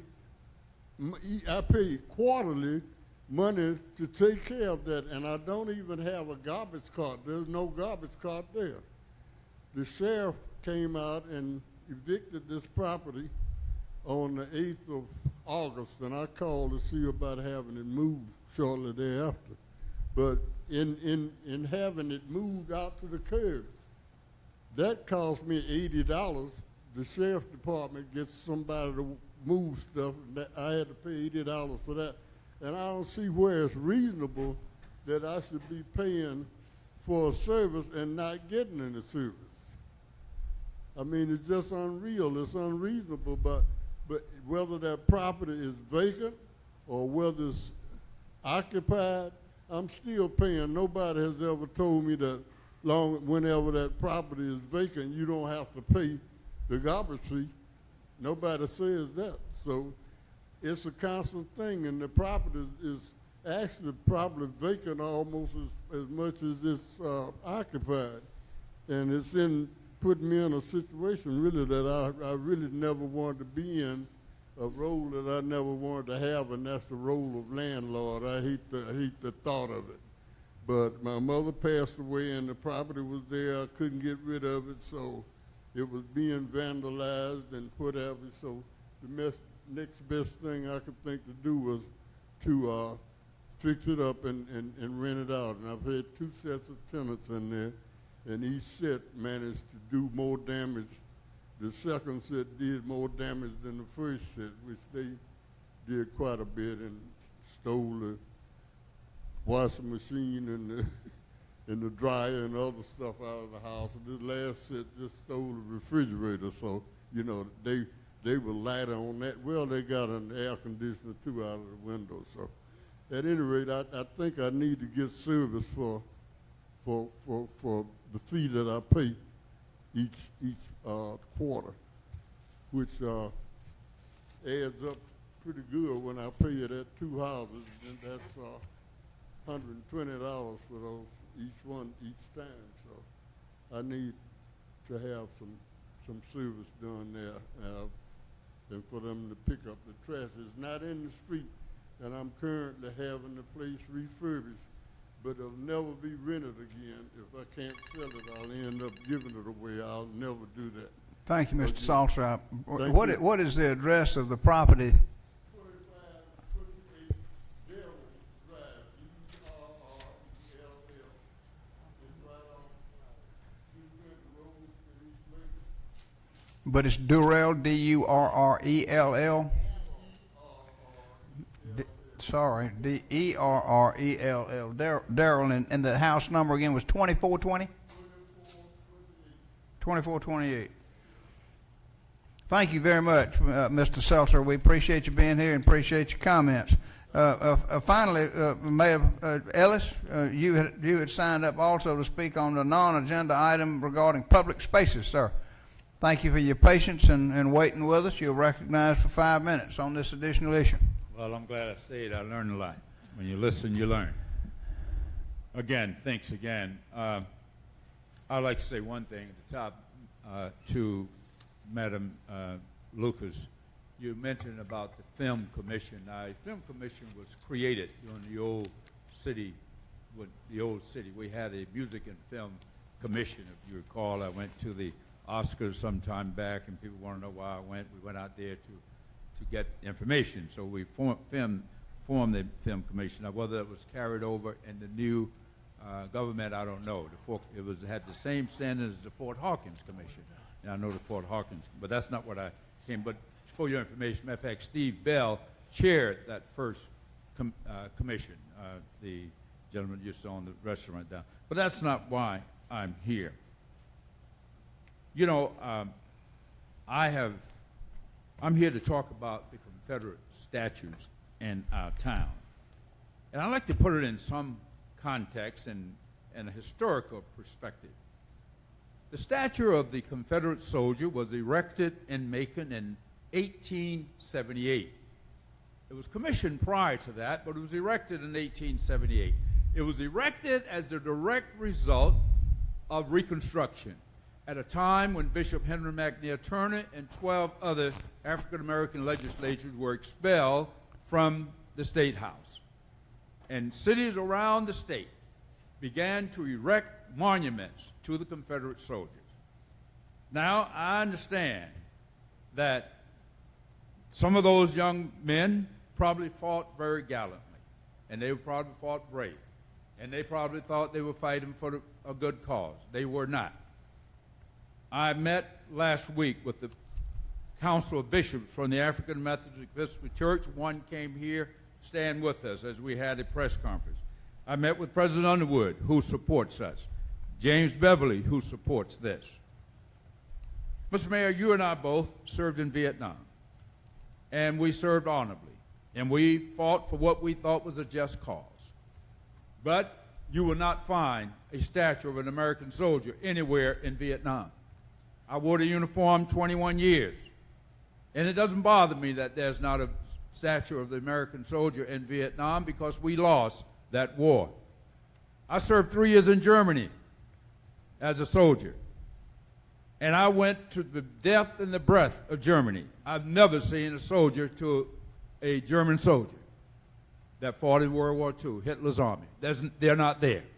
Not one. Even the statue dedicated to the American unknown soldier is located in Arlington Cemetery. It's not in front of the Capitol. It's not in front of the White House. It's nowhere in the public square. It's located in the rightful place in the Arlington Cemetery where the other fallen soldiers are buried. The Vietnam statue, I say again, as a Vietnam veteran, there's a statue of Vietnam veterans in Washington. It's not on the public square. It is located at the wall where 59,000 of our fellow soldiers are enshrined on that wall. And it's the place that it should be. This statue that we have in our town was put where it is current location in 1956 as a direct result after Brown versus Board of Education and defiance thereof. The proper place for that statue, I'm not saying it should be crushed and thrown into the trash heap, but it should be in a fitting place, just like the tomb of the unknown soldier, just as the Vietnam veteran soldier statue are located where the soldiers are. In this case, it's at Rose Hill Cemetery. So I but I ask this body to do the right thing. Now, we know that there are studies going on, that Historic Society is doing some studies. Tomorrow night, there's a big forum at Macon State College to discuss this same issue. But I think we need to get on the right side of this and get the statue moved to where it should be. That's where the Confederate soldiers are buried. And Rose Hill Cemetery, there's a place for them there. So those who want to pay their respect to these soldiers can go there anytime. It's in a public place. The law is very clear. It says as long as we preserve and protect, the new law. Now, some would say we don't have time to deal with this, but they had time in the State House to pass a law to deal with it. Some say we have more important issues. Yes, we do. We've always had more important issues to deal with. Some say we don't have time. Dr. King reminds us when we say you don't have time, wait means never. And that's what it means here. Of course we can do it. We ought to do it. We ought to move that statue to Rose Hill Cemetery where the fallen Confederate soldiers are buried so that those who want to pay tribute and pay respect for them can do it any time of the day or night that that cemetery is open. Thank you very kindly. Thank you, Mayor Ellis. Appreciate your comments. That brings us to the end of our agenda. Are there any points of personal privilege? Seeing none, going to get a motion to adjourn. Is there objection? Without objection, we adjourn. Thank you, ladies and gentlemen.